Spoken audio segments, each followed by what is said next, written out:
Hey, how's it going, everybody? 5-minute mornings yet again, and my name is Sean. How are you? How are you this morning? What's new in your life? Put it in the comments. What do you find exciting about life in general? Put it in the comments.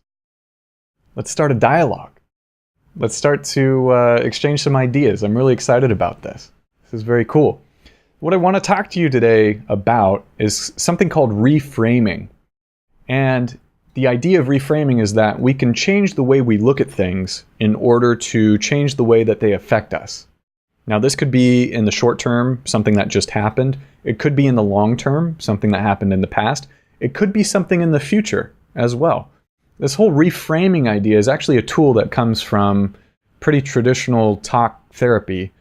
And because of my background in psychology and clinical hypnotherapy, etc., you find yourself, and coaching specifically, you find yourself doing a lot of talking with people. And if you talk in specific ways, you'll find that certain ways of speaking to people are more helpful than others. One of the tools of any good therapist is to use a tool called reframing. So if we are to help reframe for ourselves and to help reframe for others, here's a really easy way to think about it. And I'm going to take the example of reframing for ourselves because we have this internal dialogue. It's what I talked about yesterday or the day before. So when we talk to ourselves in ways that we are finding unhelpful, like we're starting to feel negative emotions about the ways that we're talking to ourselves, or the way that we view an event that just happened, or something in the past or the future. It really is just how we're thinking about something and changing how we're thinking about it, changing the frame with which we have framed the event. That's a reframe. Because the truth is, we often misrepresent events in our own mind. And we misrepresent them because of what we think they mean. I'll give you an example that's tangible from my own life. And I know a lot of examples I come up with are around the world of dating, and I think it's really important because a lot of people struggle with that too. So when I was in high school, I had a lot of trouble dating. I had social anxiety. It was so bad. I had so much trouble dating. And so when I started to talk to a therapist about it, he was helping reframe how I was thinking about dating. And there was one reframe that he gave me in particular that was incredibly helpful. And I remember it to today, and it was 13 years ago that I saw this therapist. So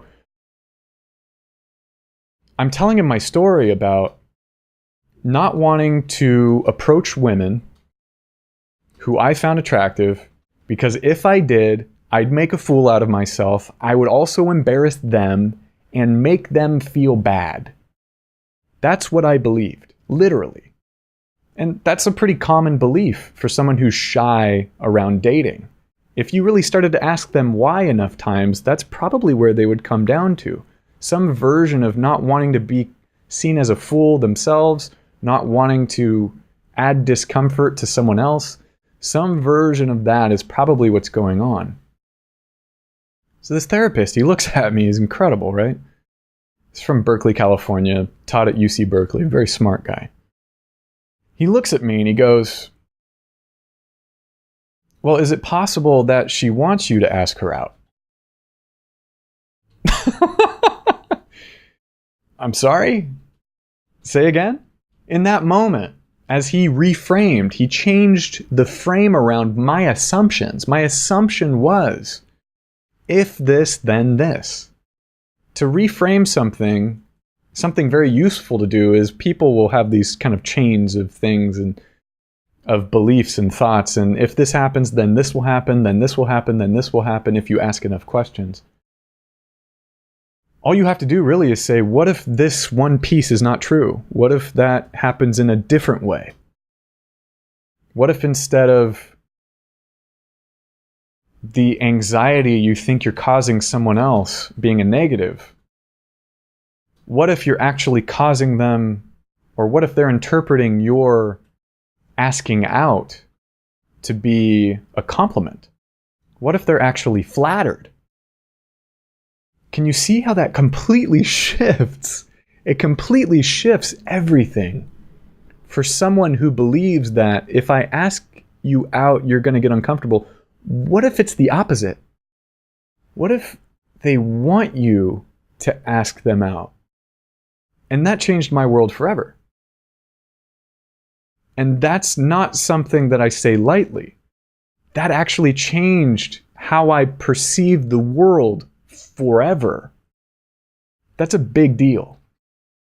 And this is the big deal that can come with any reframe that we make for ourselves, that we make for other people. And you would argue, well, you were in a clinical environment in the office of a therapist who decided to use the tool of a reframe.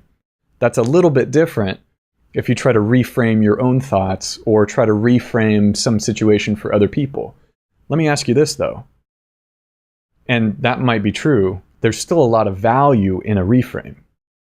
Because you can do this for yourself and you can do this for other people. And we do this for other people constantly. If your best friend comes to you and says, I'm having a real hard time, what do? You hear their story, you console them, and then you start reframing. It's what we do naturally. That's why it works. Now, everything we do naturally doesn't necessarily mean it works. However, there's a lot of things we know about ourselves and a lot of things we know about psychology just innately by living in the world. We don't necessarily have to study this stuff. You know all of this stuff. I'm just putting words and concepts and frames around things in different ways than you've probably experienced before. So specifically how you can reframe for yourself is when you start to notice thoughts in your own mind that aren't helpful, you can change the frame. And you can change the frame in many different ways.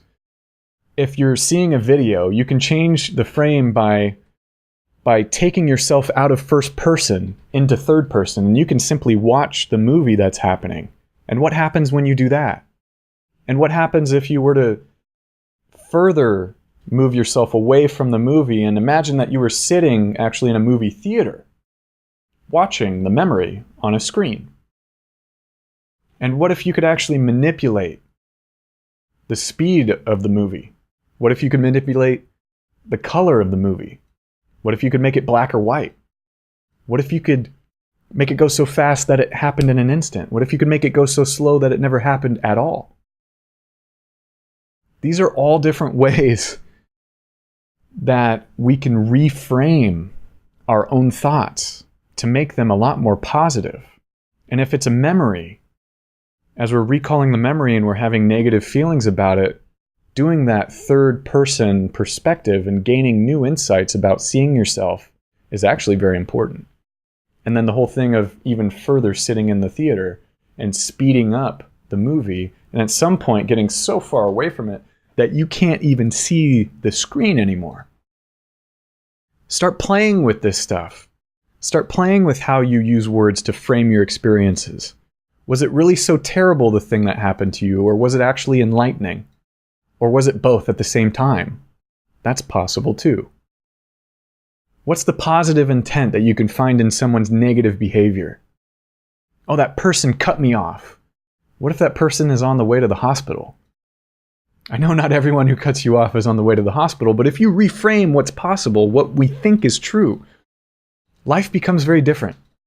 Life becomes a lot more engaging. Life becomes a lot more controllable, actually, because most of what life is how we represent the world in our own minds.